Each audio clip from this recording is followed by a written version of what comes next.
My mom was like, it's okay, she's just learning silai. When we had, taken arranged marriage proposal for her, we'll say, ladki ko silai bhi aati hai, khana bhi banane aata hai. Today, House of Anita Dongre is one of the largest fashion and designer houses of the country. What a feat. We literally stormed in home one day when I was in my first job and somebody filled his ears, saying, Beti ki kamaai khaa rahe ho aap. He was, livid. He was like, you're not going to work, you're going to sit at home, you're spoiling my name. After marriage, it was, now that you're married, you should just work part-time. And how did you navigate being that working mom? When you're taking him along, was it intentional or was it because you didn't have a choice? All the power was always with the men. All the decision making was with the men. Welcome and thank you so much to both of you, Yash and Anita, for being here today.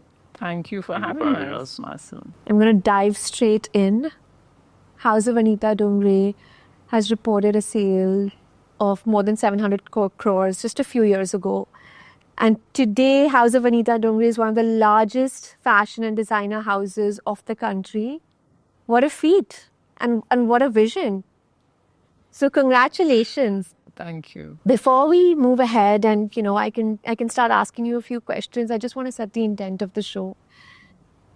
There's no denying that India is a fashion fanatic country. I think we're all lovers of fashion. We live it, we breathe it.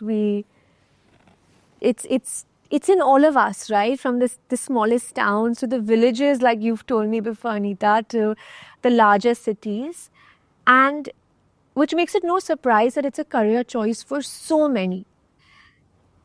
But for how many is that career choice of fashion actually successful? I think you both have collectively made that possible, and that's why we sit here today. And the intent of this conversation today is that can we, through this conversation, help those people? Can we help the youth of India that wants to pick fashion as a career? Can we help them through this journey, through the conversation we're going to have today? I look forward to sharing my journey. Super. So you had the vision, Anita, I'm going to start with you. You had the vision of being a fashion designer when you were very young. Yeah, when I was 15. And was that dream always supported, always encouraged? Not at the beginning, Masoom. I come from a very traditional Sindhi family, born and raised in Bandra, went to a convent school, girls' school, not even in a co-ed. Father was very, very protective. And I was 15, I must have passed my 10th grade and everybody was figuring out what to do. Everybody was joining the usual arts and commerce college. And I was pretty sure I want to take up design. And when I passed the 10th, I didn't know where to go study design. So for the first 2 years, 11th and 12th, I studied at NM. I did commerce just because I didn't know what else to do. But in the 12th, when I was at NM, I discovered SNDT and I signed up. And for me, I'm one of those, I was a shy kid in school, hated school, loved college, loved my 2 years in NM. But it's when I walked into SNDT in the very first week, I knew that this is what I was meant to do. I loved it. I loved college. I loved the 2.5 years I spent there. I loved going to college every day. I loved learning. It was just amazing for me to get to do what I wanted to do. So when you chose to go to SNDT, was that decision accepted? Well, it was accepted. It was a girls' college. Okay. My parents were like, what are you doing this designing course? They really didn't know much and they were like, why are you studying this? And I had to really work hard in college. It was a very, very grueling course. I used to bring back homework. I used to stay up till 1 in the morning. And I know so many times my mom said, ye kya kar rahi ho? Chhod do. What are you doing? Why are you pushing yourself so hard? And literally one day I heard my mom tell my dad, because my dad was like, what is she doing? She's all the time working, all the time doing projects. And my mom was like, it's okay, she's just learning silai. When we had, taken arranged marriage proposal for her, we'll say, ladki ko silai bhi aati hai, khana bhi banane aata hai. Because we were all taught to cook. We were brought up as these good little girls to be married off with all the required skills that a girl is supposed to have, which is cooking, sewing. So literally for them, that was it. And I would look at them, even at that time, I would look at them discussing my sewing as a hobby And I would, say to myself that little do they know that I'm going to become this big fashion designer one day, because I kind of just knew that when I was in SNDT that I'm meant for bigger things, because I enjoyed my work so much and I knew that this is what I'm going to make a profession out of. So I was this eager student in SNDT. As soon as I in fact did my first exhibition while studying in college. 4 of us friends got together, and in the first year of college, we did an exhibition in the holidays together. So there was no holidays also for me. I worked right through the holidays. We stayed at a friend's place. We made together a collection of 100 garments. And this is like Masoom way back. This is 40 years ago, Wow. way back, more than 40 years ago. I was 19 in my first year of college. So I did my first exhibition. It was successful. Did my second exhibition after college, was successful. Then I did an internship for 6 months, got to work at where I did my internship. I worked with this amazing family. I learned so much from them. I did my internship with Bapa Drangadra. He's from a royal family and he was exporting high fashion garments to Washington. But my internship was right at the basic level. I literally started the first day of my job doing dhaga cutting. Like, you just take a garment and you do the checking and you cut all the loose threads that are there in that. I was made to do that for 2 months. So I started my work literally even at the internship at a grassroots level. I learned everything that is there about how you make a high fashion garment with Bapa. Again, was a very eager learner. I used to absorb, I used to soak up all that because I used to love what I do. After that, I worked with an export house. So then I got to see the other side of the business. One side of the business I learned was where they used to produce barely 100 garments in 60 days. It was literally like 2 garments in a day. They were very high fashion. They were pure chiffon, beautiful, exquisite garments that were exported to Washington. And the other side of my job was where I worked with an exporter where they were exporting to all the big brands in the USA. So like one design used to be made in like maybe 20,000, 30,000, 40,000 pieces, where it was only scale. I saw that world of scale and I saw that world of beautiful, exquisite, handcrafted garments. So it was great to be exposed to both. Oh, absolutely. And did the internship, worked for 2 years, and then that's it. Started on my own after that. Started with literally 2 sewing machines in my balcony, dying to create all those designs that were in my head. It was like so exciting for me. Ye bhi karna hai, wo bhi karna hai, I want to do this, I want to do that. So literally with the excitement of this young girl, I got a Master G and I got 2 tailors in the balcony of my house and I started work. My parents didn't take to it very kindly. In fact, when I went for my internship, they were okay with it because it was a college internship. But when I got offered a job, my father reacted really badly. Because we're almost like, we come from a very large Sindhi family. So we're literally like, I think we have about, I've lost count, we're about 60 first cousins together. Wow. So like everyone's had 9 and 10 and 11 kids. It's the great big Indian family. All the girls and the rest of the family was in Jaipur. So my dad was the only brother who had moved to Bombay. So I was brought up in this Bandra, Bombay, cool atmosphere. So obviously my mindset was quite different. And the cousins in Jaipur were brought up in a very traditional joint family. So my father was aghast, like what will his father say? What will his elder brother say? You're making your daughter work.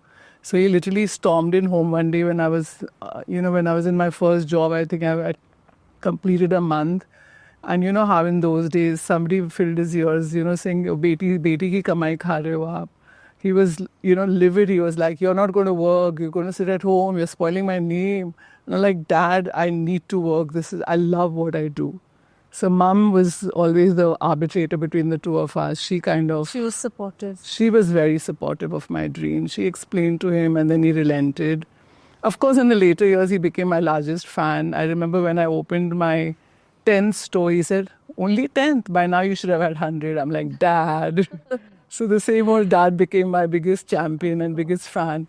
I think you have to win over your parents with love, kindness. With kindness, with love. You cannot oppose them because Absolutely. they are also victims of a traditional upbringing and thinking, and that mindset has to change in our country. So I did it with pure love, and he changed over the years. He changed, and he, in his later years, actually used to come to my place of work, help me, worked with me. And that was amazing. I've had this conversation with so many women and I'd like to talk about it, but so many of them struggle with the same thing with their parents, but also with their in-laws. Yeah. right? And they really find themselves at this sort of crux where they don't get it. There is that disapproval, and Yeah. you're not able to push beyond that. You know, it's okay for a woman to have her, whatever she does as a hobby. Yeah. So when I got married, I faced the same dilemma. So I was, my husband and me were courting each other for 5 years. So I'd met my in-laws several times. They knew what I was doing. Yes. And they were very proud of my designs and all of that, which strangely changed after marriage. After marriage, it was, now that you're married, you should just work part-time. And I'm like, my business is not part-time. If I don't go from 9 to 6 in the morning, I can't run a business of fashion by working part-time. And my job was never a hobby for me. It was always a passion and something that I did full-time. So I was a little taken aback. Again, that needed some explaining from me and my husband, saying that she loves what she does. It's not a hobby. It's not a pastime. She doesn't do this to just, while away a few hours. It's serious business for her. And they got that. But initially... But what do you think it took for them to get that? I think you need your husband's support for that. I think my husband really understood my passion, and he sat his parents down and explained that to him. And then again, they became, like I said, my biggest fans later on. Initially, but even they were like, it's a hobby, go for a few hours, come back early, go late. No, absolutely. So when we were living in Antwerp in Belgium, I would work from home, from my room. And I would say I'm so busy. But for my mother-in-law, I think it was just such a... I don't think she could understand what I'm doing in my room locked up for 8 hours a day. I keep saying I'm on calls, but I'm sure there were multiple times. She's probably just chatting away with her friends. Especially in a profession like yours, which is such a new profession. Nobody, Exactly. knows what kind of work an influencer puts in. So there's this really funny... it's funny now. Then I was weeping buckets.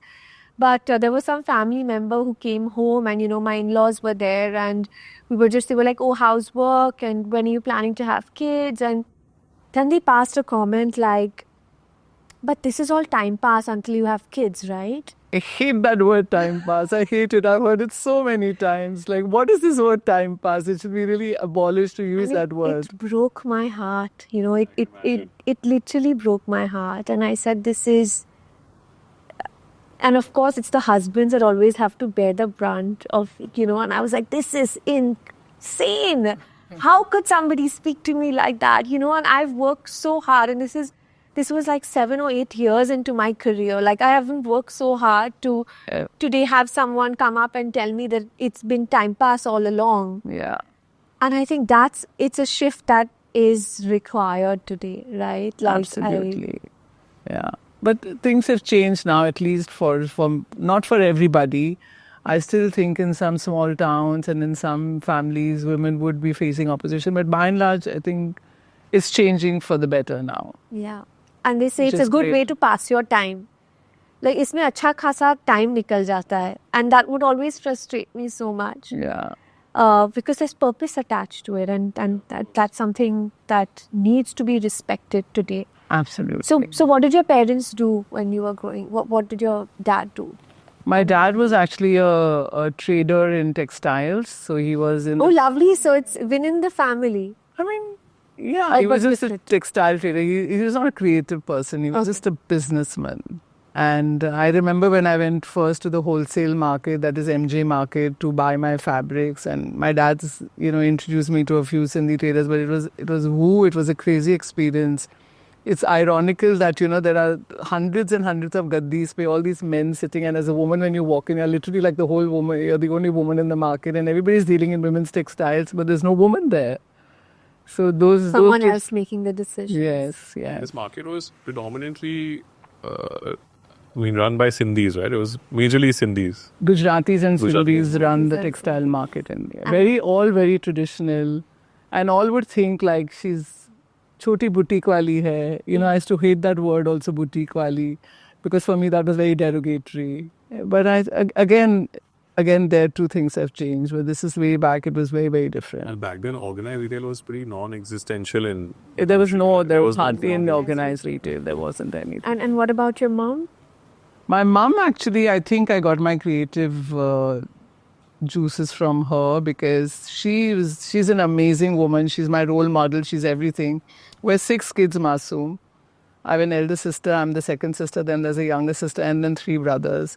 And I always today even look at her and I say, Mom, how did you do it? So she would brought up 6 kids. We would have at any given time some first cousins from Jaipur staying over at our place, and she would still find time in the afternoon to sew our clothes. So I think she made all of us 3 girls ka clothes till we were about 7 or 8. She would cut and make our clothes, and she was so creative and she was so passionate about what she did that she would finish all the housework in the morning, give us lunch, and then in the afternoon sit on the sewing machine and make these amazing frocks for us. So I think maybe I got the creative gene from her, and maybe if my mom was born in a different era in a different country, she would have been the fashion designer. No, absolutely. Yeah. I think that's very possible. But she used her creativity just to make clothes for her kids. Yes, yes.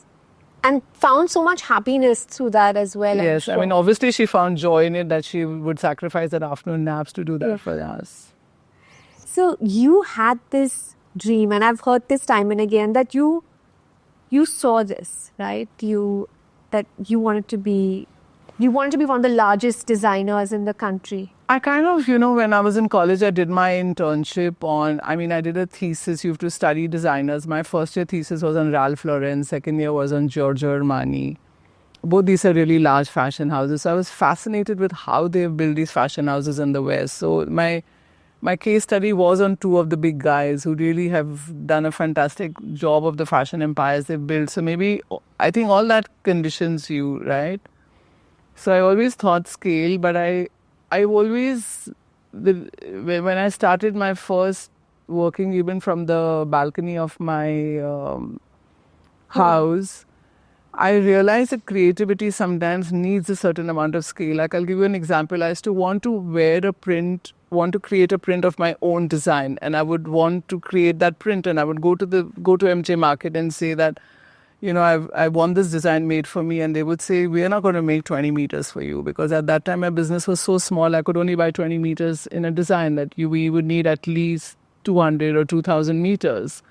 And that's when I slowly started realizing that I need a certain amount of scale to actually give birth to the designs I have in my head, because I used to not like to go and buy fabrics ready from the market. I mean, even today, I love creating textile. I love to create my print. I love to create my textures.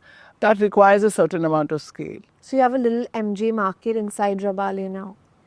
No, now we, of course, work with the best sustainable mills in the country, and we do some amazing, qualities with them.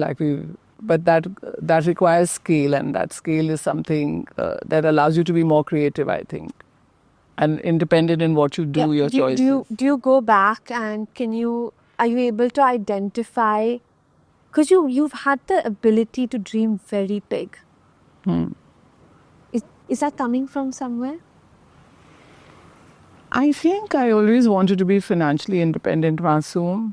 And so we 3 sisters, when we sit down and chat, and one day my elder sister asked me this question, and she's like, how come you're so different from the 3 of us? We've had the same parents, we've had the same upbringing. How are you so always fierce that I want to make my own money, I want my own business? And what age was this conversation happening? This conversation was actually just a few years ago. Okay. Just a few years ago, must have been one of our sisters' holiday, and we were chatting. And I said, And you're very close to your sisters. Oh, they are my everything. Yes. They are my everything. Like my 2 sisters are my life, and my mom. So we're 4 strong female family members, and we are best friends with each other. We talk to each other about everything in the world. So I was chatting with her and I said, Kamu, how did you not notice this? And she's like, she didn't notice it. I said, didn't you notice that when we were young, all the power was always with the men, all the decision making was with the men. I mean, I feel that my mom worked twice as harder than my dad. I mean, he went to work and he went to office anyway, but I always felt he had the power to make all the decisions. All the money decisions were made by him. And as a very young girl, when I looked at that equation, I kind of thought it was very unfair.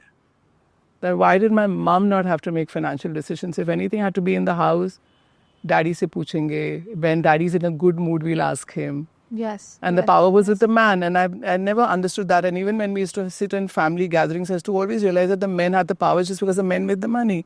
And I used to think to myself, why don't women make the money? It's so simple, you know? So I think maybe that's we can why. have the power. I think it's important to have the power, right? Because if you want to buy anything, you don't want to go asking your husband or your father, can I do it? You should be able to buy it because you're an equal partner. But unfortunately, in India, housework is not considered an equal partnership. The woman is working as hard, but because the man goes out to the office and works and he brings in the money, he gets the power to make the decisions, which I think is extremely unfair. Do you think homemakers should be compensated for their work? I just think homemakers should be treated with equality. I completely respect homemakers because I think it's fantastic when a woman decides to not to work and bring up her kids herself, because I think bringing up kids is It's such a hard, it's so full-time important job. to spend quality time to raise them yourself. But she should be respected for doing that, and it should be an equal partnership where she should have a say in what is done with the money that comes into the house. It should be equal. That's all I'm asking for, is equality. And for a woman to make her own decision whether she wants to work, stay at home, it should be her decision to decide that. I agree. Yash, any thoughts on this? Right, from my young years around a lot of strong women. So when I used to come back from school, I used to go to my grandmother's house, my dad's mom, and she was a teacher. So, post school, she was the one who got me to do all my homework. And, because both mom and dad were working, I used to spend a couple of hours at their house until one of them picked me up. So I've really been brought up by my dadi, my nani, my mom, my masis.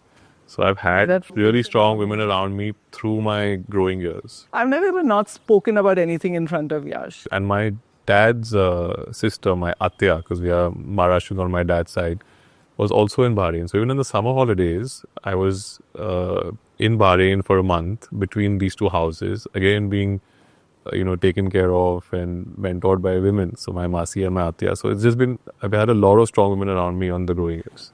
But what was it like having a working mother growing up?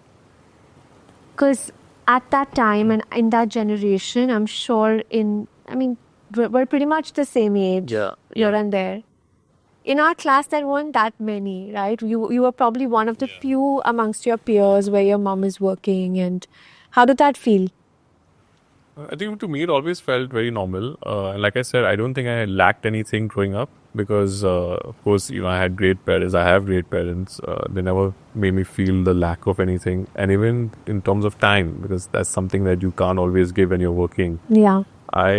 That was compensated by my grandparents. Right? Like I said, I was at my grandmom's house every evening. So I had my grandmother, my grandfather.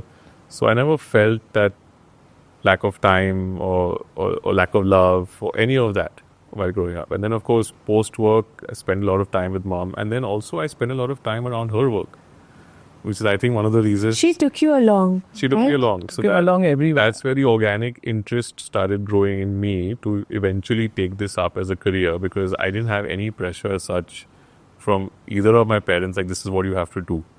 Because typically, and because both of them are first generation entrepreneurs, you don't come from a family business background, right? So typically, like, I have a lot of friends who are from second, third generation family businesses. Their path is very clear cut. You graduate, you join the family business.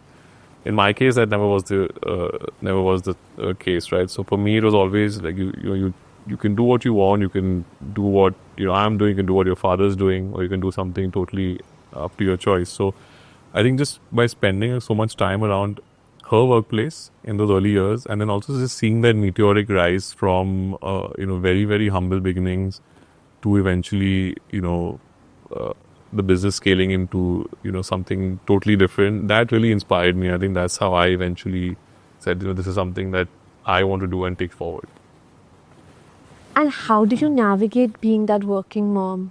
Did you, when you were taking him along, was it intentional, or was it because you didn't have a choice? No, it was really very easy for me, Masoom. Like I said, he had his nani and dadi. I had a great support system. We had a great support system. Yeah, and all of them 10 minutes away. So it was very easy for me. And then in the holidays, when my husband and I wanted to go holiday on our own without him, we had the Masi and the Bua to send into Bahrain. And did any of them ever question this decision? No. They were all supportive. Yeah, because I think nannies and daddies love having their grandkid home. Yes, So it was, yes. Yash used to always, I was blessed. It's difficult otherwise for working women to raise kids sometimes. You need family support. I used to carry him around in this one like a basket, and I used to take him to work. It was really quite chilled and relaxed. I never thought about it. I just took him with me wherever I could. That's the saying, millennial. We're the generation of overthinkers. You don't overthink anything. You just go with him. That's it. He would be at work. Different generations, right? Like there was no stresses. There was no what do people say? This is the right norm. This is how you should do it. It was so free flowing. I mean, but you're not thinking that, but you're still kind of going against the tide. Of course. In every way. But you're doing it so unabashedly, and that's something I really The more you admire. expose your child to more, I think it's better for them. The more you protect them, it's not good for them. No, absolutely. Yeah. I think today's parents sometimes become just too overprotective.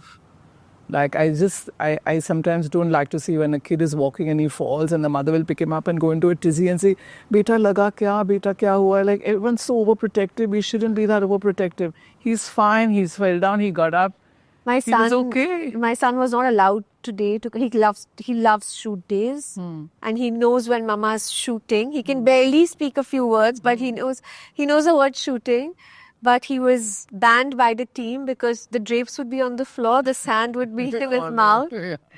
So he would have been more destructive than True. than anything. But yeah, it's I've been, doing a similar thing where I bring him to work and I try to involve him as much as I can. Yeah. More deliberately than I think you did, but because I think it's important for him to understand why I'm not around all the time. Yeah. One of my offices in the earlier days was in this chawl. There's a chawl in Santa Cruz East called Khotwadi. It was next to a Bhains ka tabela. He used to love to come. He used to be playing with the tailors, playing with the masters, going to the Bhains ka tabela. Yes. I never overprotected him. No, Absolutely. Running around those alleys, the office was kind of spread out in different, what do you call them? Like there were those. Yeah, I used to play with the local kids there. There Yeah. were those, Yeah. like galas, kind of. And things. I think everyone doesn't have the opportunity to do this, but for those who do, like me and you who are entrepreneurs and have our own setups, I think it's so important to encourage just normalizing Yeah. this situation. No, but how many men do we know today who have joined their mothers' businesses, right? I think it's beautiful. But did you ever face any, did you ever hear any ridicule for it? No, I don't think so. Not at all. But I think by the time I even officially joined the business was already at a certain Yes. level, a certain stature. It was already known, and if at all, I used to always just hear good things. But never heard any ridicule, never heard any, they weren't you in your. No, but dad. we started you from the bottom. Of Even course. in our business, he started way at the bottom. I said, you have to start like anyone else at the bottom. So what did you I start know, off? but you meant more from an external factor, right? Which Yeah. people commented. Internally, of Yeah. course. Internally, I started. Well, why would people comment, Masoom? Because you are creating a change, right, Anita, in the Indian ecosystem. See, I've never even thought about it. I've never been considered. So your question is throwing me off. Yeah, I love it. I'm happy I'm throwing you off. What I did here was a lot of people assumed that the business was started by my dad. Oh, I hate that, Masoom. Till today. Till today. A lot of the times we just at dinner parties or people asking about the business, they're like, okay, but I'm guessing that your dad is involved too. Or they will just assume that maybe the dad is the one who wrote the first check, or dad is the one who actually infused the initial capital to set it up, and he's still a partner, or he's still running it together with mom. So when I used to tell people in the early days that dad has his own career, his own business, he has nothing to do with mom's business, that used to be very surprising to people. शुरू तो husband ने किया होगा ना. I'm like, नहीं, शुरू भी हमने ही किया. अच्छा, हस्बैंड तो पार्टनर होगा, अभी नहीं है पार्टनर हस्बैंड. अच्छा, हस्बैंड कुछ तो रोल होता होगा. I'm like, नहीं है. Like, my husband hasn't come to my office probably for the last maybe decade. His work is separate, right? Yeah. I don't remember if he's been to this office or what. I don't think so. I don't know. When it just started. My professional life, I've kept it completely separate. And that's, the reason I asked this question is because the family businesses is such a common and it's such a huge part of the Indian culture. Yeah. And how many of them are, taken on by the successors, which have been started by the women of the family? It's actually such a interesting, it's such an incredible take, and it's such a different.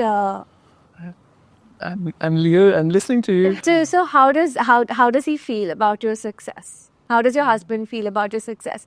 I've met him. He's the loveliest man. We met in Jaipur. How does he feel about your success? What is he? When I do something good, he says, when he'll come to one of my shows and he says, good job. And he might come to one of my stores as a customer or bring some friend in to shop something for himself. And he'd have a comment on the men's range because I do menswear. And when I did my menswear line, yes, that's the only help I took from my husband. I got into the skin, got into the head of a man. Like, what does a man want? My husband's extremely well dressed, loves fashion, loves clothes. So, Praveed, what would you want when you would go for a wedding? What would you like to wear? So, I interviewed him and a lot of his male friends. I kind of, dived deep into their headspace because I was, as a woman, doing menswear for the first time. And for me, it was so important to talk to men and understand what they want. And today I have such a successful menswear line that I feel really proud of, that as a woman I could do a menswear line and it's loved, and we've got a community of men who literally will only wear Anita Dongre and never wear anyone else for weddings. So that I think I deserve a pat on my back for that. And so when he'll come and see my menswear line, he might have a comment or two, and that's about it, just like anybody else. I think we're two very strong people, and I'm glad that we have our own professions and they're different, and we don't kind of bring our work home. We don't really bring work home. Do you discuss work at home at all? Sometimes I Not would. bring work home, guys. We bring work home. Yes. The two of us, yes, but not with my husband. My husband doesn't like work talk at home so much. And that's something... So are you allowed to discuss work in front of him? And Binaisha, what is Binaisha? So I think Binaisha is the one who is actually the one who has a problem with it for the right reasons, because when we are working, we come back home, it's 7:38 some days, and just a few hours before we go to bed that we actually get time to hang out, right? And even those few hours, maybe for half an hour, 45 minutes, we're discussing work. So that's something Binaisha will every now and then complain about. And rightfully so. But for us, it happens so organically, right? Because for us, when you're a founder or owner of a company, you're always thinking work. You always can now with smartphones and iPads. You're always plugged. Yeah, we're checking the daily sales reports at 8:30. So I might read a sales report and say, "Yash, what is this?" For us, is that to draw that line is very challenging. But Absolutely. we have to be more mindful of it because you're coming home to family, and then even they expect. But we have a rule: we don't talk work Sundays. We try. Yeah, we try, but it's difficult to always follow. Somewhere or the other, a conversation will slip in, right? Yeah, with him is very difficult. So now we're actually trying to involve Binaisha in work. I was just going to ask she you, can be a part of the conversation. rate yourself as a mother-in-law from 1 to 10. Rate myself as a mother-in-law. How can I do that? I would say 11 on 10. I would say I'm the coolest mother-in-law on the planet. Yeah, she's been amazing. That's what you're saying. She's not your mother-in-law. You'll have to get Binaisha on this chair and ask her Binaisha. that. No, but it's interesting, right? It's a very interesting dynamic, and I don't think of her as, as a daughter-in-law, to be honest, Masoom. When we're at home, we're just we're chatting, we're discussing, we're joking. It's just more like a friendly... absolutely. Yeah, Do you help her with her work? Does she ever She turn to asks, you she for takes advice from me very often, and that I do definitely give her. And it's just, everything is just so much nicer nowadays. It's just more like we're all friends sitting and chatting. We talk about the latest serial, what is she watching on Netflix or Amazon? What am I watching? If she watches something nice, she'll come and say, Mom, this is very you must watch it. So we discuss that. We discuss movies. We discuss books because she and I love reading. So any book that she buys, then I gets passed on to me. We love a certain genre of books, and so there's so much we have in common that we sit and chit chat about. It's fun. who decides Even though we've been married about 5 years, more than 5 years, we were dating each other for 10 years 10 prior years to before that. So she kind of got integrated in the family a lot earlier. Of So course. at least with of the course. key people like my mom, my masi, my dad. So when the marriage happened, like she was already A part of it. part of the family. So that comfort level was anyways there. So I'm gonna come to the business part now. Can we paint a broad picture of what there's House of Anita Dongre, and then under the House of Anita Dongre, Yash, if you want to take me through the different brands and Sure. So Can I just start with why I Yeah. created each brand and then you could talk Sure, more sure, about the sure, brands? So, Masoom, all the brands came at a certain career, at a certain stage in my life. They were not planned. In that sense, they were more emotional decisions. So when I first started, I was supplying to other stores in Bombay. I didn't have my own brand and I didn't have my own label also. I was supplying to stores for many, many years. And this is exactly 25 years ago. I started, I realized that the way I dress is different. The way my friends dress is so different. We were all wearing Western clothes because the whole Western cloth culture had come to India. So right from college days, I was very comfortable in dresses, skirts, trousers, and that's the kind of clothing I wore. And all my friends were always wanting to go abroad to buy clothes because you didn't have any Western wear clothes available in India. And everybody was looking forward to that next trip to London or Thailand or wherever to buy their clothes. And I really, really was tired of making these I was making Indian wear with a lot of embellishment, Indian occasion wear and supplying it to stores. And I somehow just got bored of doing that. so what was that label called? I didn't have a label. I was supplying to other stores under their labels. They were not selling it under my label. Okay. And I was just like, I want to create a brand of my own. I want to create clothes that the kind of clothes I wear and the kind of clothes my friends wear. So I made a collection and I took it to the very same stores that I used to supply it to.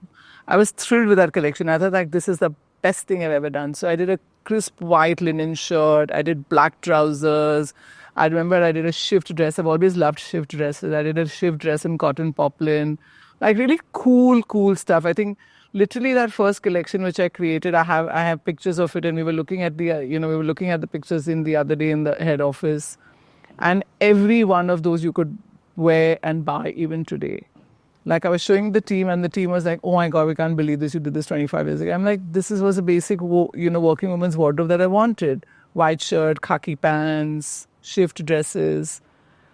And I made that collection and it was so simple. There wasn't any embroidery on it, just good quality fabrics, good tailoring. And I did it in sizes. So 25 years ago, all the designers who were creating fashion, nobody was doing clothes in sizes. They were all doing medium size. You went to any store to buy something, one size fits all. They just presume that all women are the same size. And I realized that there are women around me. Some of my friends were short, some were, they were tall, some were different sizes, that you need sizing. So I studied the UK sizing model because there was no size chart in India. And I created a collection from sizes UK 8 to UK 18 at that time, 25 years ago. And I went with this collection with great excitement, thinking, "Arey wow, these stores are just going to lap it up." And you will not believe it, Masoom. Each and every store rejected the collection. In fact, one of the largest stores, which was one of the largest stores in Bombay at that time, had a fantastic retail footprint, looked at me and said, "Kya, madam, ye kya banaya hai? Ye safed white shirt kaun kharidega? Is pe embroidery dalo, fir hi bikega." And I was like, "No ways am I putting embroidery on this because this is not the kind of brand that I want to create."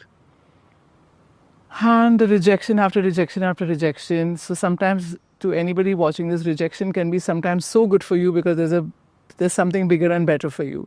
That pushed me to open my first store. And I was very lucky. The first mall in Bombay was opening in Bombay, the Crossroads Mall at Haji Ali. I went there and I asked them for a store. I was ridiculed again because I was not recognized. I had created this brand and that nobody had heard of. I named the brand and. And do you know what AND stands for, Masoom? Anita Dongre. No, it doesn't. I am shocked that everybody thinks that till today, everybody thinks it's an abbreviation of my name. So even if I was called Masoom Minawala and this brand had started, it would have been called AND. What does it stand for? AND just stands for the word AND. Wow. And there's so many possibilities, right?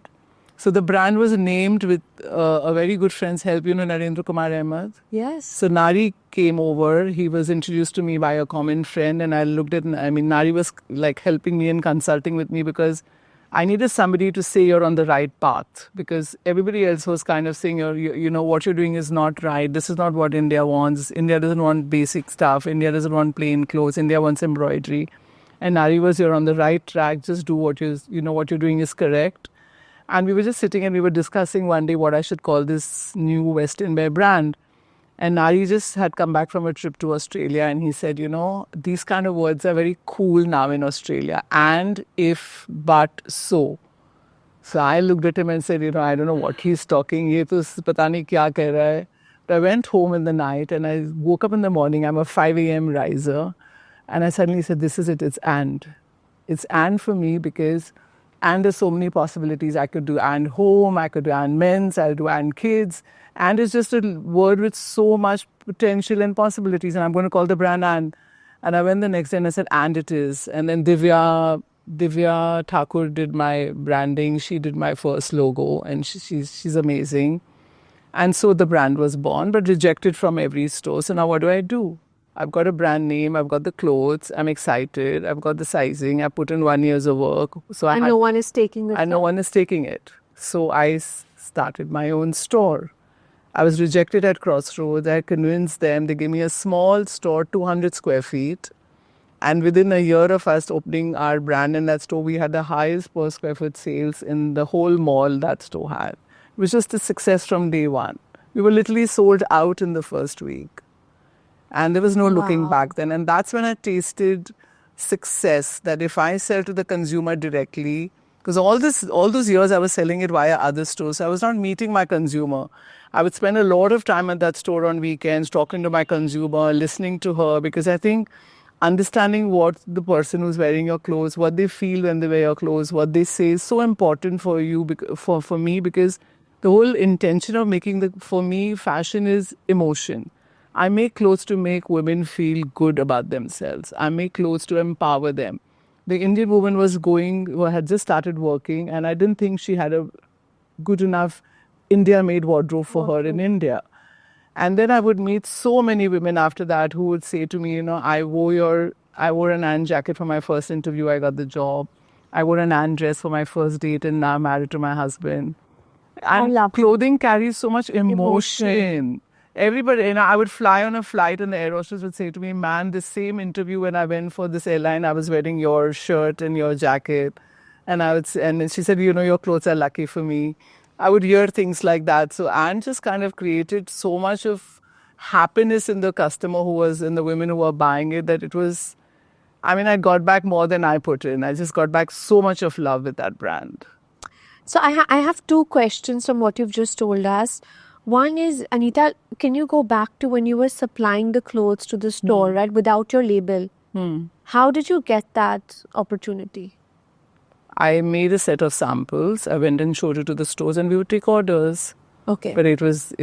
I would take a suitcase, I would fill a suitcase with samples, go stand there, show them the samples, take and my then they orders. Would say that on this piece, give me 9 pieces, 12 pieces. I would travel to Delhi. I would take my suitcase in Rajdhani in the train and go to Delhi and get my orders and come back. So I've really come up the hard way. And I had another question. So you mentioned that, you did the plethora of sizes, which was not possible at that point. Did that require a lot of capital? See, by then I had made a certain amount of money in the business because I was supplying to these stores. So there was a certain amount of capital I had on that I could work on. So the capital was never a problem when I started, and it was not. And you were willing to you were willing to take that risk as well and insert that back into your production, which... My life has always been about my work. I put everything I've earned all my life back to my work. It's literally grown organically because everything that I earn, I just feel it has to go back at the company. For me, creating a company has always been more important. That's beautiful. So we have And. Yeah, And is a brand that, for me the whole purpose was to empower women.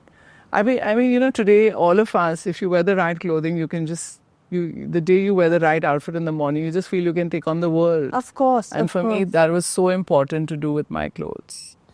I didn't want the embroidery, just wanted sharp cuts and clothes that made you feel fantastic about yourself. I'm going to take you a few steps behind. The 2 sewing machines. Where did you get that money from?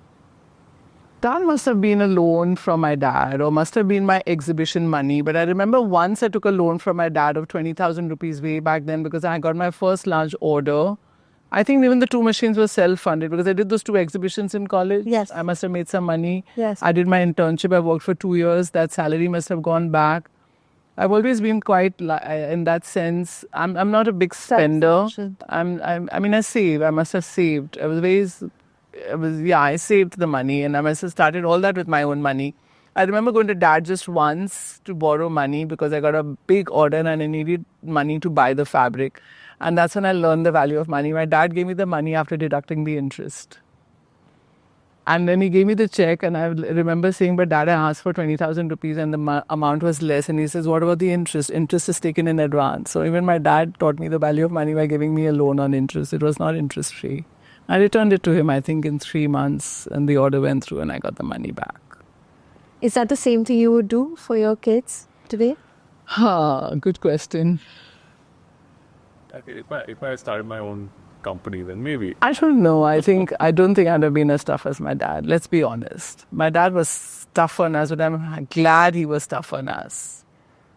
I mean, my dad saw tough days too. He left in partition from Pakistan, came to India and came with nothing and started from scratch. So we were always taught the value of money. It was inculcated in us as kids.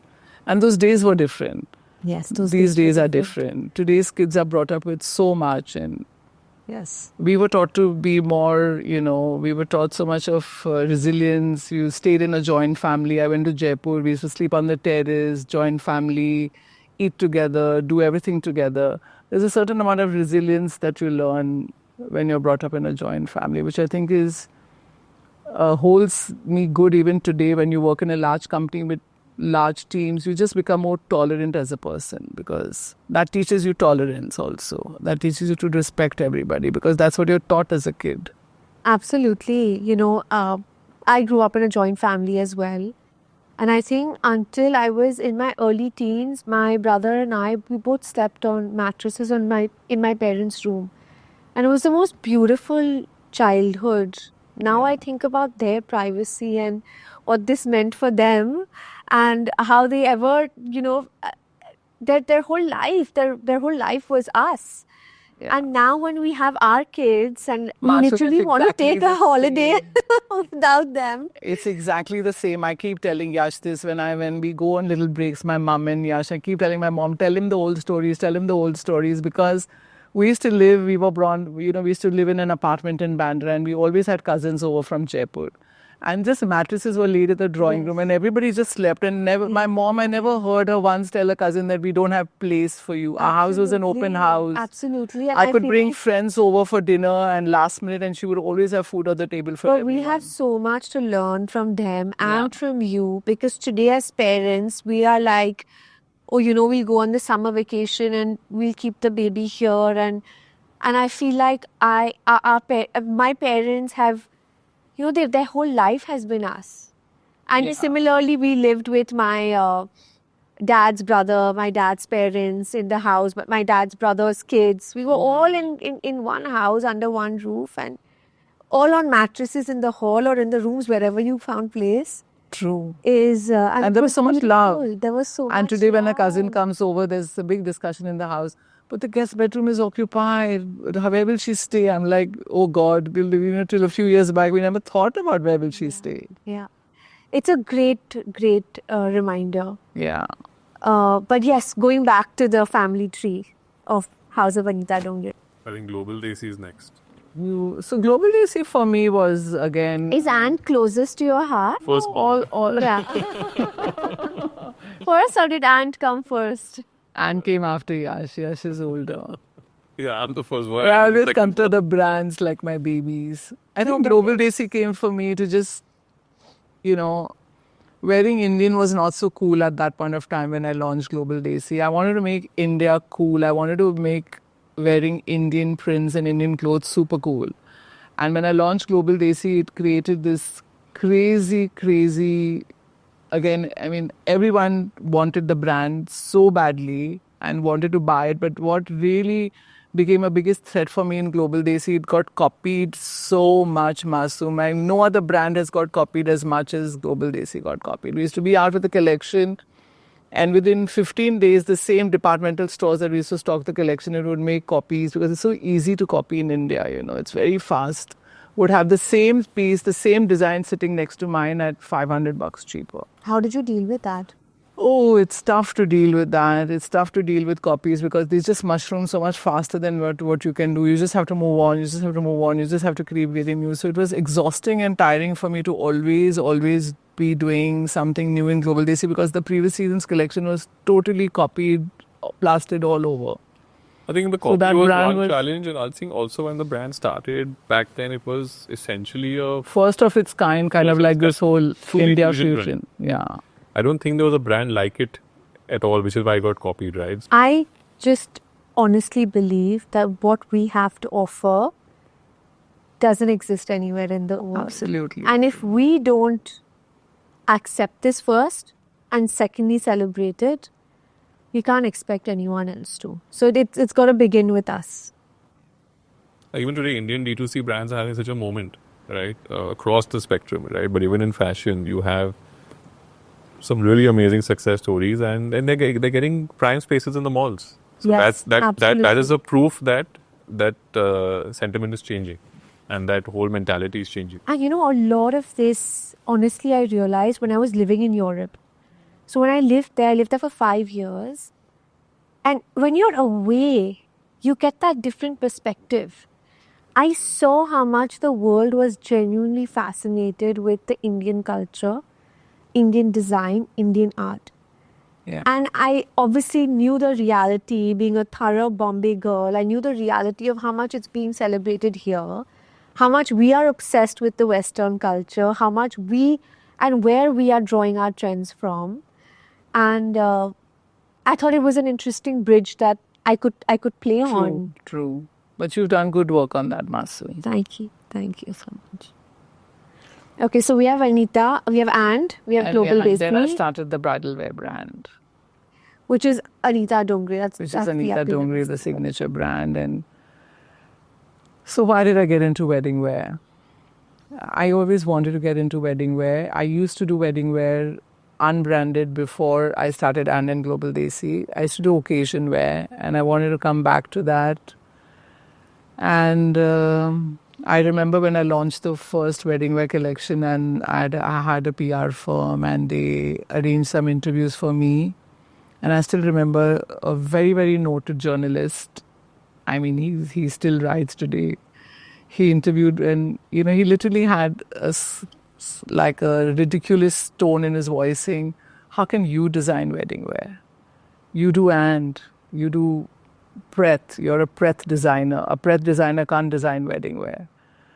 And so that was the kind of reaction I had and feedback I had. But then once the pictures were out and once the clothes were out, and then there was no looking back for the wedding wear line. I think there too, for me, the desire was I had seen the change in Indian women around me. I'm a little shy, but I'm an observer.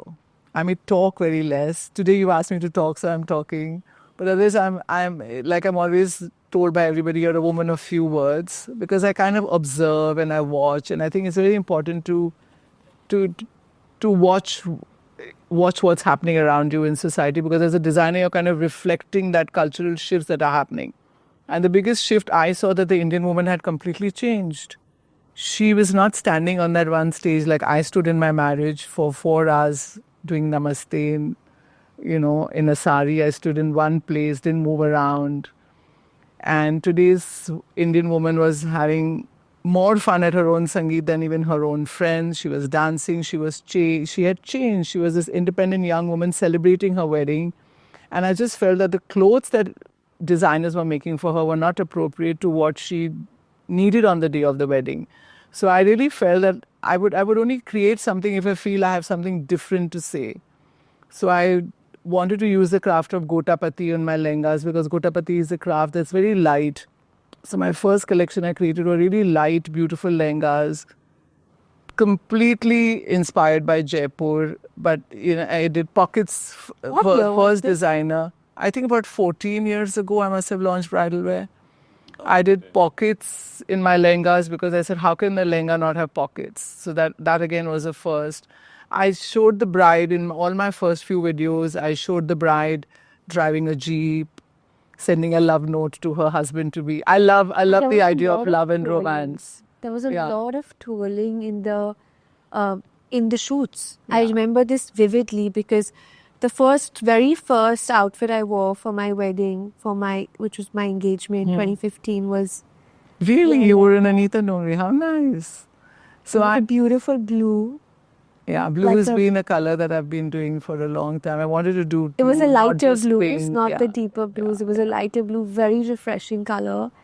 And I fell in love with the embroidery. So even in the imagery, I always wanted to show this woman as independent. She's a working woman. So I did the first video with her working on her iPad, driving a jeep. I just wanted to show that she's different now. She's making her own decisions. And for me, what's empowering is when women make their own decisions. And today's young bride makes her own decisions. It's not what the mother-in-law wants her to wear or what the mother-in-law wants to wear. She wears what she wants to wear. And that was not the case, Masoom, in my time.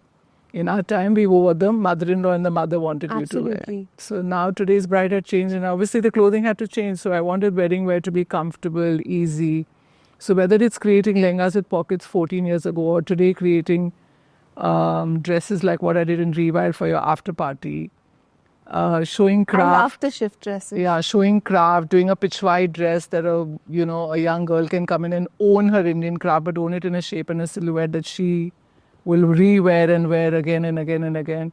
The whole journey has been so exciting. I love doing the wedding line. I just enjoy every bit of it. And then came grassroots. And then came grassroots with a chance and encounter to a village in Seva. To do things right for me is so important, and for me to make sure that the brands stay on the purpose of why they were created is so important, to just keeping them focused on that same purpose. I think that's really where you hit the bullseye, right? And all credit to her. Every brand that was started, right, from Anne, it was always addressing a gap or a need in the market. So they were either first of their kind brands, or they were solving a problem in the market, or they were filling up a gap. So for Anne, Yes, for me, it was never about looking at it as a gap. For me, it was always about I wanted to do this because I knew that women needed that. for you, I'm saying from an outside perspective, someone had to comment on But it. that in our language is a gap. Yeah. Yeah, but I don't look at it like that. Yeah. We may not look at it like that, but I just feel that it's important to highlight because Anne was a trailblazer brand back then. It was addressing a very Yes, he evident gap of not having Western workwear for women. Right? It's like when Jay invested in us, Right. and after the investment was over, they asked me which is the marketing agency you hired to identify the growth, identify these two brands. Why did you create them? So I was just sitting in a boardroom with all these suited guys, and I'm like, marketing agency, who thought of the two brands? we myself and I. Me, exactly. See, in the 90s, And they were like, you didn't hire any agency, nothing. I said, no, I mean, I know this is what I wanted to do, and I just went ahead and I did it. So the 90s, they were like the economy creating was just opening up. Women were entering the workforce. Address that gap. Even with Global Desi, there wasn't any fusion wear brand around in the early 2000s. Anita Dongre, okay, it wasn't a first of its kind product. There were a lot of designers doing bridal I wear. don't look at it like that. When I created that brand, that woman is alive in my head, who she is and what she should be like. Maybe I see women like that in life, and then I know that this is what I want to do for her. So she is. I use empathy, and I become that woman when I'm on that drawing board. Became successful, right? Because Because you gave them you something that do they it with wanted. heart. Yeah. But that's what my question is, that you're a designer, right? At the very core of it, Yeah, that's what I love doing the you're an most. extremely passionate designer, complete creative person. But these decisions that you're making, right? This business that you've built out, exactly how you explained, these are business decisions. This is strategy. Yeah. So where was this coming from? Internal. From the gut. I would make a collection, it would be well received. I'm like, yeah, I said this would sell well. I know I like it, women would like it, but I didn't know it would be. But a lot of my decisions sometimes would take me by surprise. Well, that happens even today. I might create a collection and I might love it. And sometimes it doesn't get as much love as I think it should. And sometimes I make a collection which I think is just, it's nice. I'm sometimes my own worst critic, and that gets loved and everybody wants it. And that sometimes I don't understand. But by and large, I think I know what women want. So there was no one helping you, guiding you with the strategy? No. There was no strategy. There was lakhs of rupees for to a consultant. You were born with that gift of just understanding what consumers I want. just think because I have a lot of best friends with a lot of women. I'm just a person who listens, watches, observes, and uses that when I'm sitting on the design board. Maybe that's what I do. Why do you think this doesn't come naturally to women? I think it's just conditioning, Masoom. We're just conditioned to think that the finances will be looked after by the men. I think even working women who've taken up careers, successful business people still think that. And I think we need to recondition our brains. I had to do it because I used to always think that's not really my job. That's so boring. It's not something one enjoys doing because it's boring to know what is mutual funds, what is this return, what is that return, what is taxation. But I think it's so important. It's a skill I think that girls should be taught in school, in college, and everybody should manage their own money. I now teach it to my maids. I teach it to everyone in the office. I say, whatever you're earning, do you know what you're doing with it? How are you making the money grow? How are you investing it? Are you taking charge of it? It's important. Very important. It's a step, and I don't think it also just applies just to girls and women, but to I think even boys and to everybody. Because even when I was growing up, I wish that I had a subject in our school curriculum about personal finances. Like there really should be one, and then also I feel parents should be a lot more forthcoming and open discussing it with kids at a much younger age. Yes. So if I when I was 16 and 17. Because that's typically when you're like in the 11th, 12th grade, right? When you're just going to graduate and eventually go off to college. If I wish that at home we were having conversations about, how does a mutual fund get set up and how do you invest and how do you save and how an SIP works, right? But unfortunately, those conversations aren't happening at home as much, and they're not happening at all at school. Absolutely. Right, so I think in India we protect our children too much. So that least has to really change. Abroad, kids leave their homes at 18, so probably they manage their lives on their own. Here we live in joint families, so we get so protected and we don't learn how to manage our finances. Absolutely, and I think for how much India as a country loves its money, Yeah. so often it's represented with a negative connotation. Yeah. Even in our movies, even in our visual advertisements, you'll always see the rich uncle as the evil uncle, right? And I think the whole perspective needs to change. Yeah. There's a shift that needs to come Yeah, about. absolutely agree with that.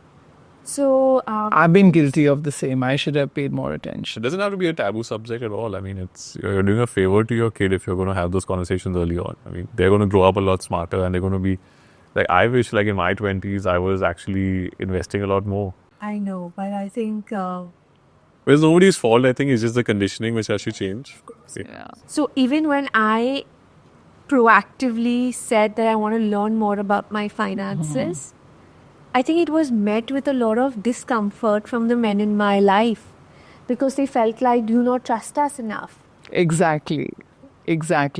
But you need to take ownership, and once you take ownership, you feel so powerful, and that's so important to feel powerful.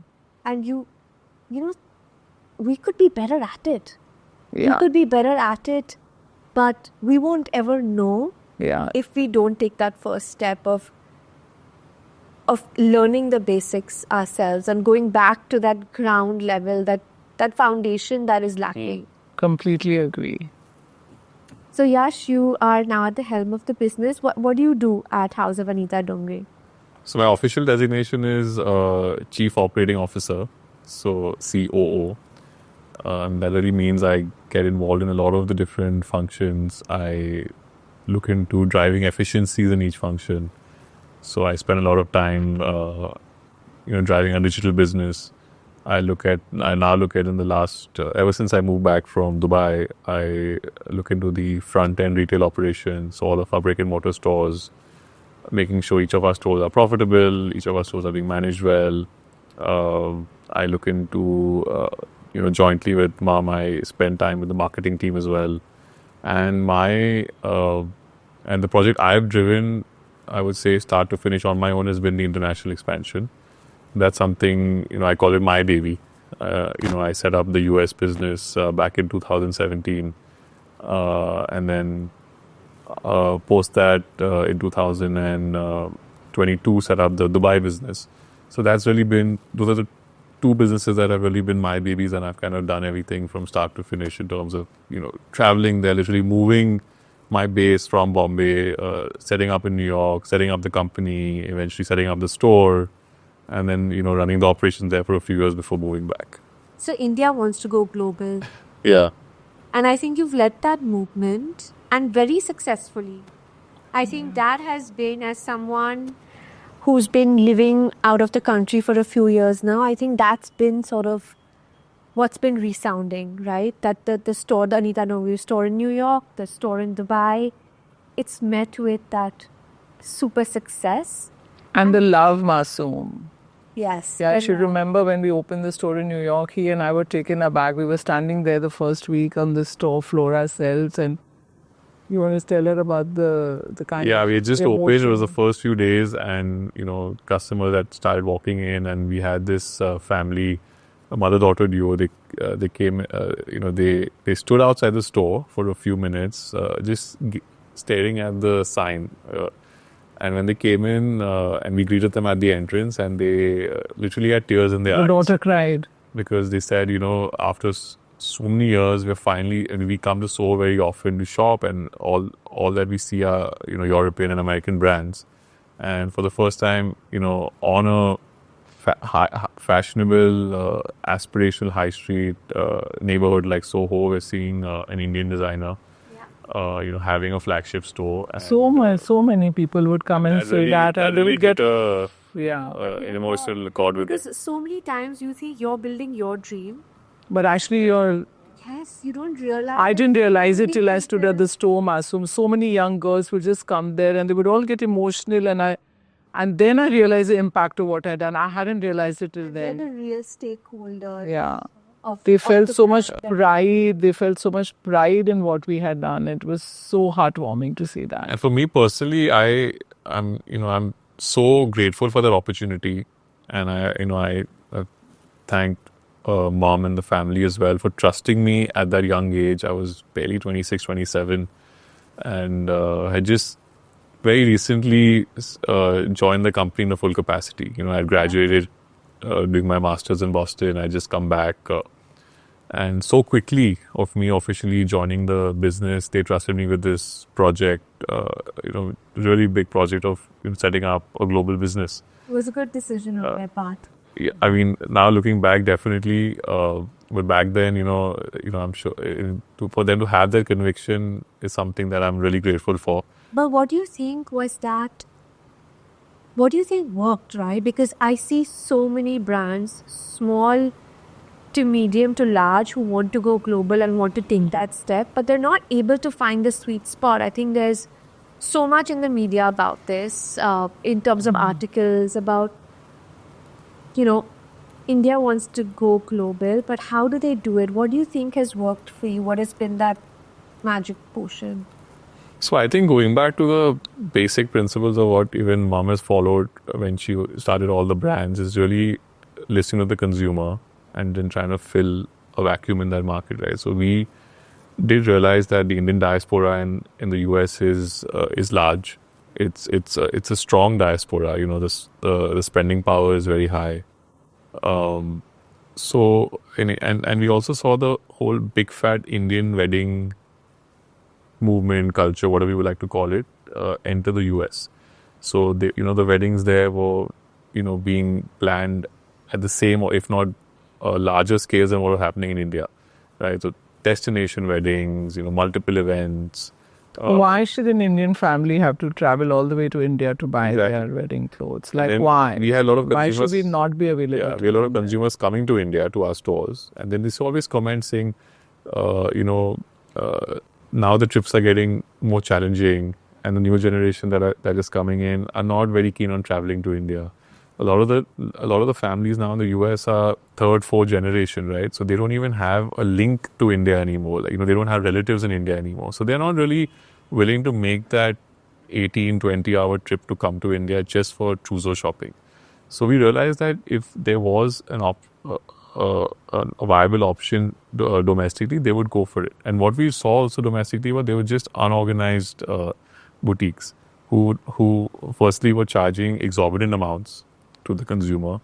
The quality and the service wasn't great, right? And the consumer was just stuck with a very limited choice, which they eventually, if they didn't have the luxury of traveling to India, had to settle for, right? And it wasn't at all at par with what we're doing back home, right, with designer wear.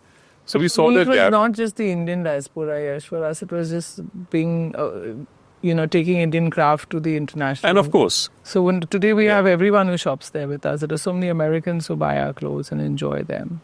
but it is still For me, it was taking. it is still being occasion a wear. global brand. It is still For me, occasion it wear. was being a global brand is very important.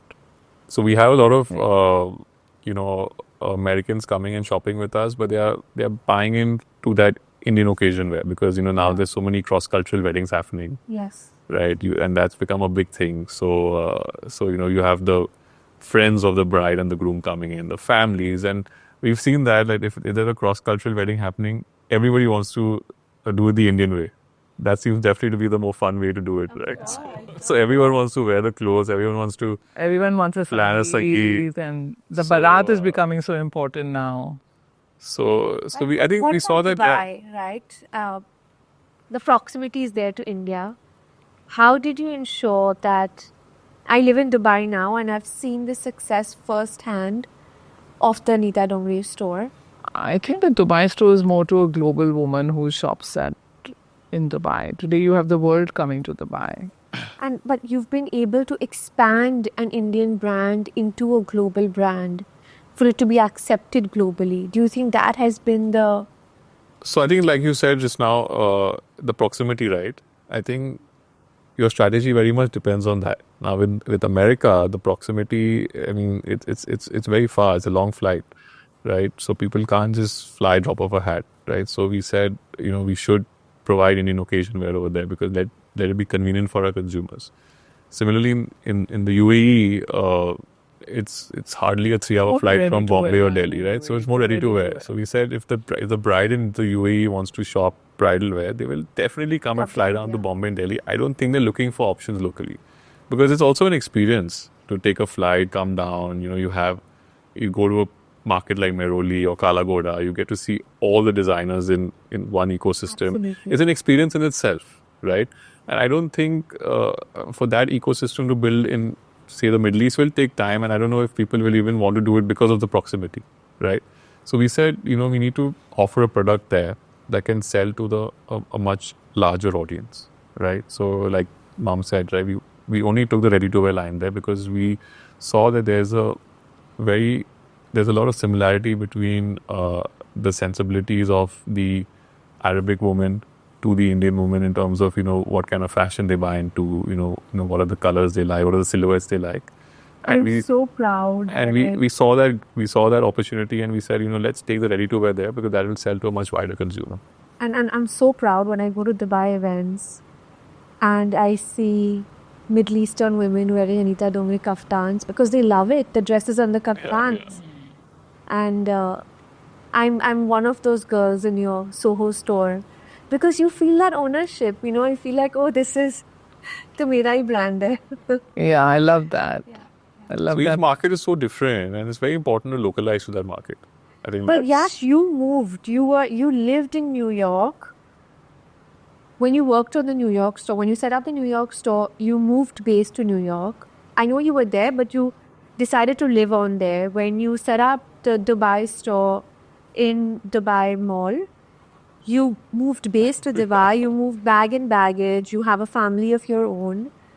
Do you think it's important to be there, right? For brands and for young entrepreneurs who want to do that expansion, how important do you think it's to go that all in? I think it's very important. And just as a disclaimer, I've already told my family I'm not moving anywhere else after this. So this is the Let's see. We chat in a few years. So Dubai was the last destination, but I think while it was, It depends what Anita wants her rating as a mother-in-law to fall on. well, coming back to your question, The rating will drop, no? I think it's very important because I think when you're entering a new market, I think there's so many, differences. There's so many Many nuances. where you have to live there to understand that. You have to be around the consumers there. You have to be around the business culture there. The malls are different. The high streets are different. And I think just living in those markets, Understanding the culture of understanding the culture of the place is so important. And once you get that pulse of that culture, of that consumer, it just makes the job a lot more easier to be able to provide the right product for that market. And I think this is priceless advice. So eventually someone would hire Yeah. a local business head or a manager. But, that is also expensive. And at the same time, I feel if you yourself as an entrepreneur can go and do that, that's irreplaceable, right? You going versus hiring someone locally. Because you see it for yourself, you live it for yourself, you experience it for yourself, and that's just invaluable. So for aspiring entrepreneurs out there, especially in fashion, if you want to build something successful in fashion,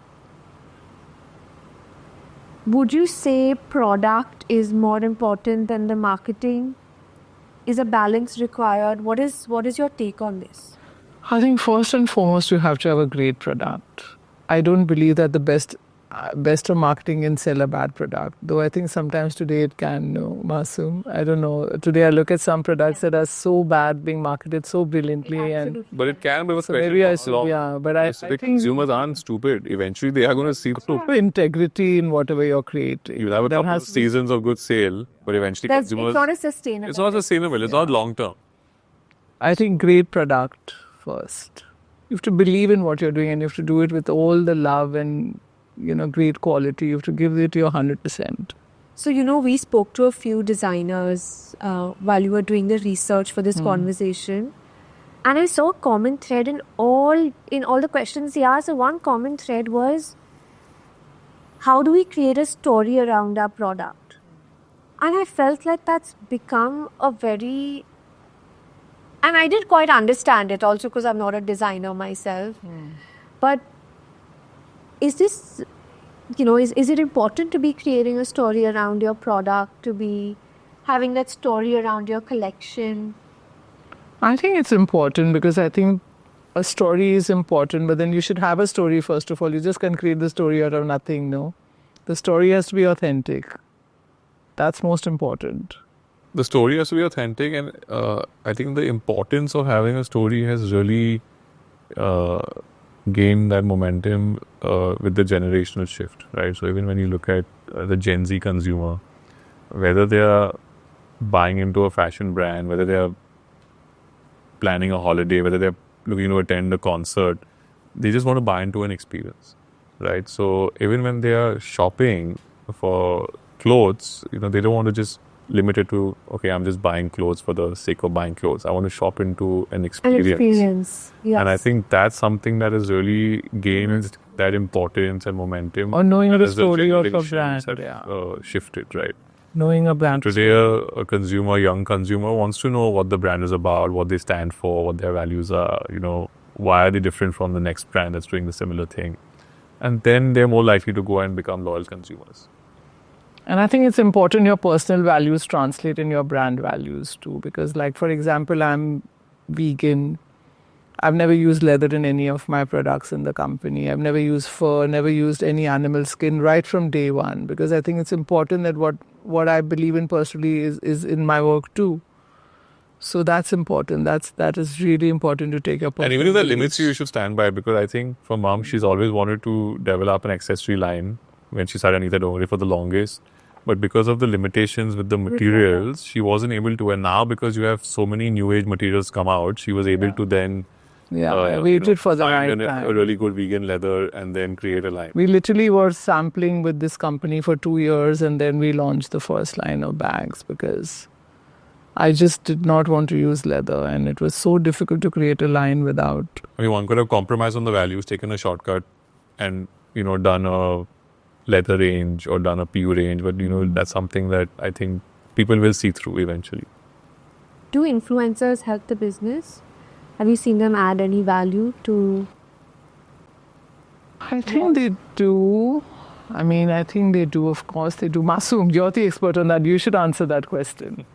I'm the influencer. I think she wants to hear our perspective on it. I think they definitely do. The right influencer who is can definitely create a lot of awareness for any brand and product. Definitely so. Today, influencers are a very important part of the business of getting your story out, getting your product out. Extremely, extremely important. And I mean, you'll relate and know this better than anyone, but I think it's just having that authentic community, right? You have a lot of people who are influencers today, who are creators, who have large followings on Instagram. But, when you have that authentic community is when you will see your partners gaining value out of it. And you've seen that with your partners. The minute you endorse something, because you're putting your reputation on the line when you're endorsing something, your partners you're seeing instant value from that. They're seeing orders coming in, they're seeing the business coming in. You should have a very large following, but you could have even someone with a 5,000 following or a 8,000 following, but with an authentic community. And they could give you maybe better returns than someone with 100,000 following who doesn't have an authentic community. So I think that it all boils down to that, as per me, from whatever little I know of the creator space. So Anita, there is, even when you just answered something, but there is all heart to everything that you do, right? There is a purity of intent. And every time I've met you, I think this has been the loudest message in the room. How do you explain this to an entrepreneur? How do you explain the translation of this, the purity of this intent that you work with, and how much it actually trickles down to success to a young entrepreneur?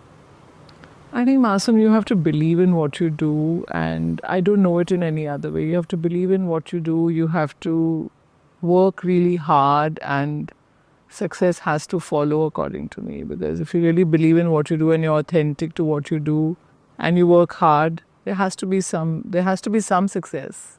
And I don't know of any other ways. I'll give you an example of that conviction of hers. So this was, I think, around 2013-14 when the investment had just come in, the private equity investment, the second round.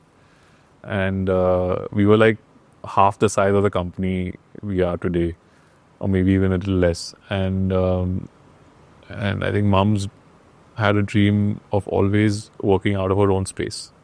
Because otherwise we were always working out of rental offices. We were moving every few years, Andheri, here, there.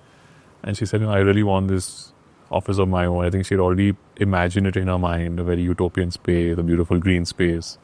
And she had put me on the job, me and my cousin brother at the time. Every Sunday. Every weekend to go out and look for land parcels. And we had to look outside Bombay because land prices in Bombay are just unaffordable. So we started looking at New Bombay and all the surrounding areas. And we finally came onto this property in Rabale, which was this massive, close to 2-acre piece of land. And it sort of was fitting in our budget and requirement, etc. And I remember when I showed Mom the piece of land for the first time, she absolutely loved it. And then when we discussed this with like the rest of the family, because Mom's siblings are in the business as well, and when we discussed it with the board and the investors, and everyone like looked at her and said like, are you crazy? What's wrong with you? You want to buy a 2-acre plot and build like a 100,000 square feet office for what? Like, we don't need that space. Why are we taking that up onto us? And then she said, no, I have a good feeling about this, and this is something I've always dreamed of. Let's do it. And we went ahead, we bought the piece of land. It took about 3 years to build the building. 3.5 years.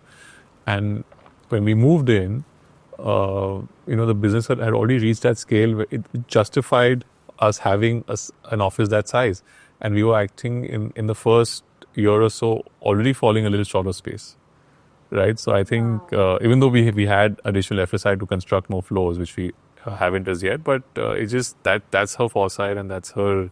No, I just have a thing about buildings. I was when I was young. It's not No, but when I was young, I read one of the books that impacted me. If you hadn't insisted or pushed that, none of us would have the Yeah. courage to say, we should sign that because it was too much for us I to. love beautiful spaces, Masoom. I have to love the place I work in. I always used to go and as to work in these factories, these low apparel, grey buildings or these glass buildings. And I always felt the buildings in Bombay didn't have soul. And I used to always say that I will work from a building that has soul, that is green, that is beautiful. So our campus you visited, it is next to these green hills and now the monsoons are going on and it's looking so beautiful and lush. It was just my desire to work from a beautiful, beautiful space. And yes, I knew the business will grow. And yes, I knew that I want to provide a great working environment for my teams.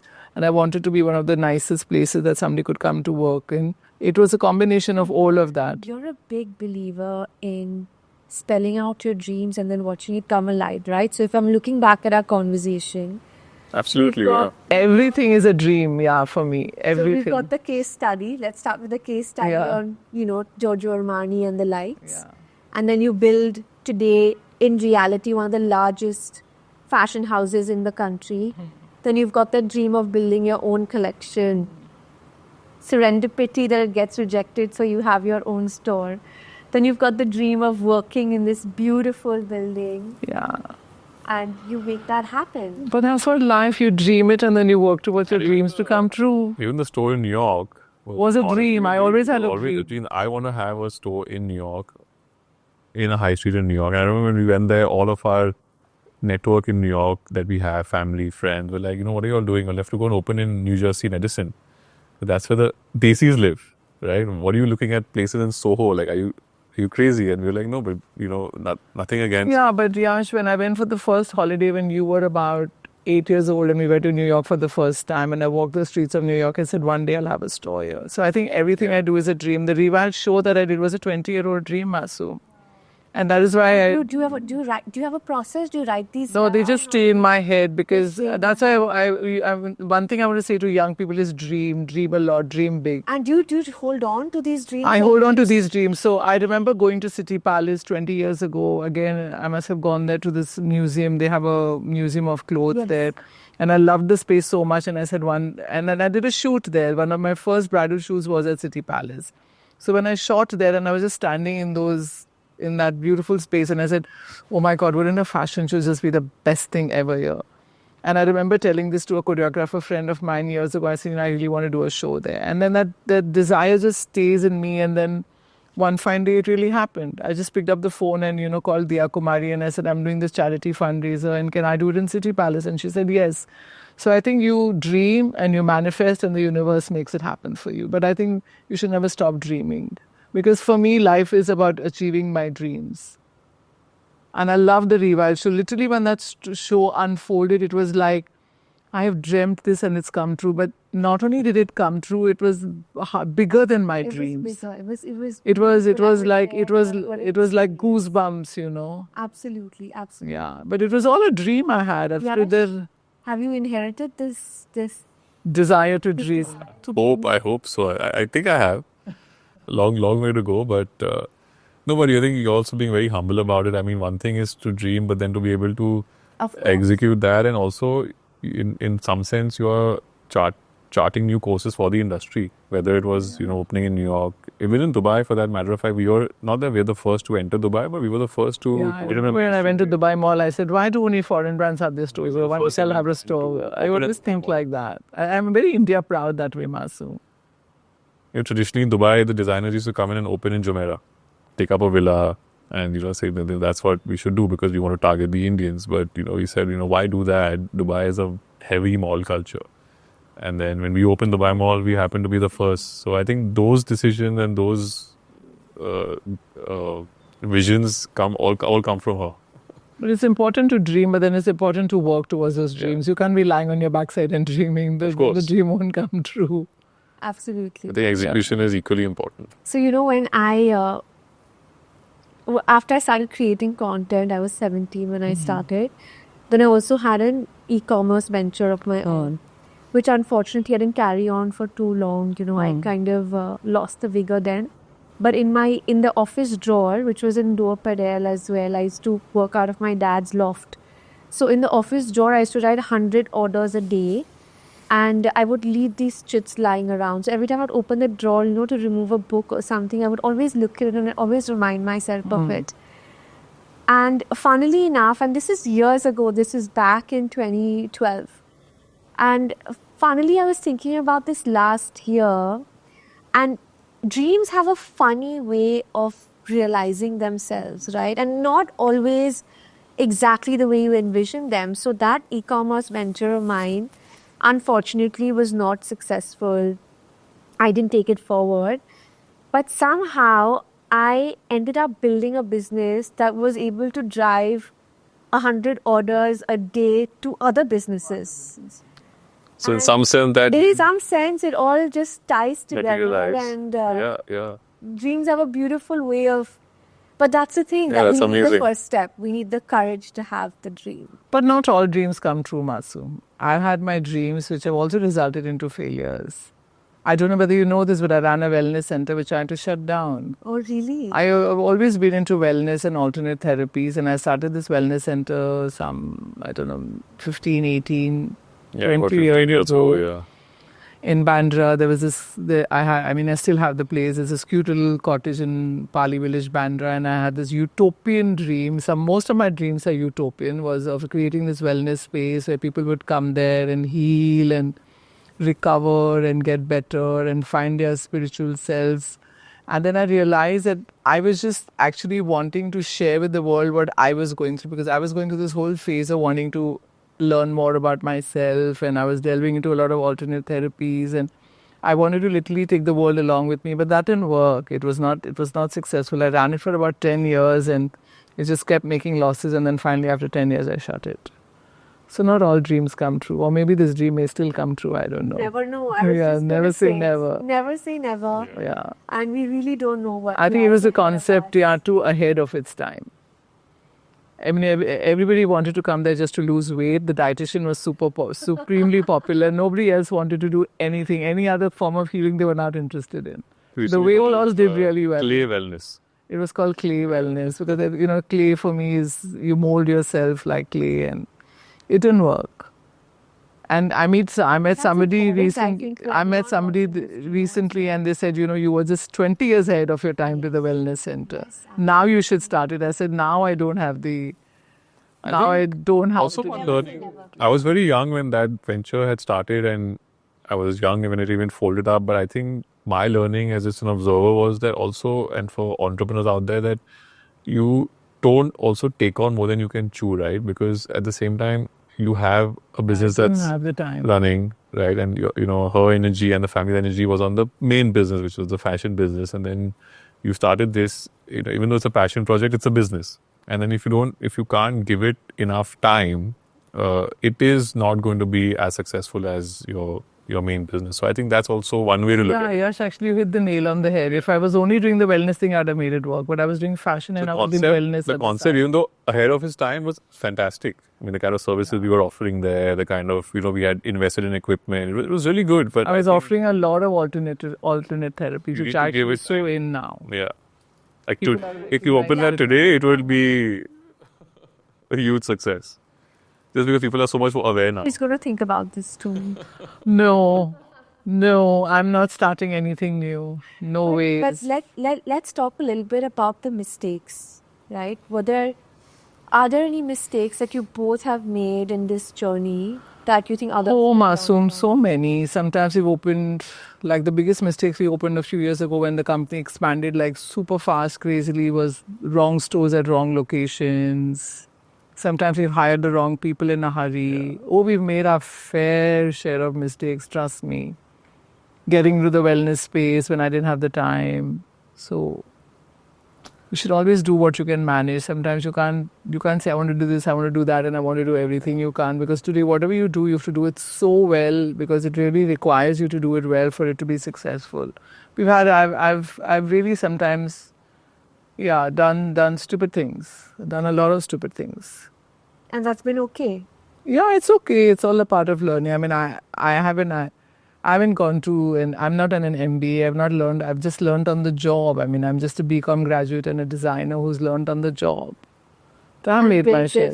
Yeah, I made my share of mistakes. But you live and you learn.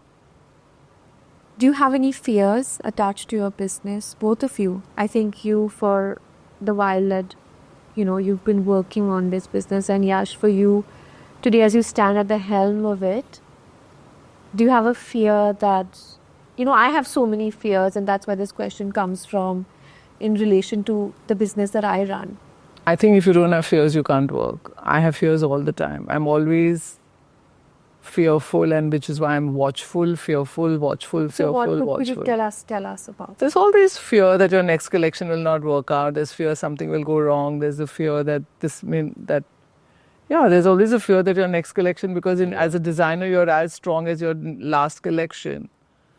So there's always fear, because fashion is it's a business that moves so fast. You're as good as your last collection. So there's always that It's a very fear. season business. Every season is a new It's like a test for you. I remember when I was in college, and the last day of college, I said, I'm done with exams. But being in the business of fashion is like you're giving an exam every day.